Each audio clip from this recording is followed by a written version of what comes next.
prisoners of war were captured on both sides. Some of our ancestors who got captured by Union were sent over to Ship Island, which is a barren island south of Gulfport, Mississippi. Fort Massachusetts over there. You can't even see it from the shore, it's so far out. And it was a pretty desolate place. And I have one of the soldiers who was captured here at the end of the war was sent to Ship Island. Quote, every morning we were lined up to walk 4 or 5 miles to bring wood to cook our daily meals, which consist of a pint of mush, 1 hardtack, and 1 slice of meat to do us 24 hours. Gentle reader, if you never shouldered a musket and suffered for your country, you cannot possibly imagine what a poor soldier has to undergo. God grant that our beloved country may never go through the horrors of another war.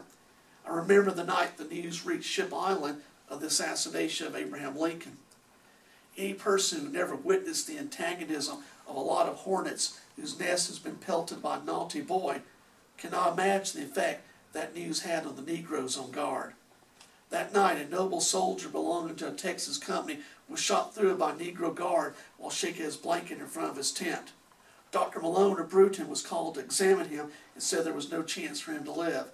He died next morning.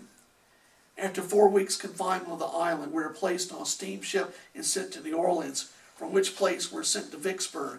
At Vicksburg, we were treated nicely. The ladies, God bless them every one, coming from every quarter with bread and cakes and even soap to wash our hands, began to throw us bread after the manner of a ball game. It was a sight to see half-starved soldiers catching the loaves of bread as the ladies threw them over the lines. Just, a slice of life. And that's what makes this really, a cool, gripping account. These are just average people. They're not politicians. They're not generals. They're just average people, men, women, both sides that were caught up and are talking about, this is what happened to me in the war.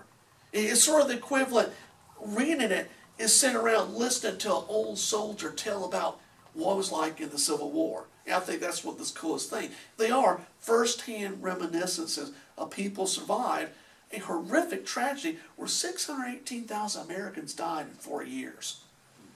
Now, Margaret, I have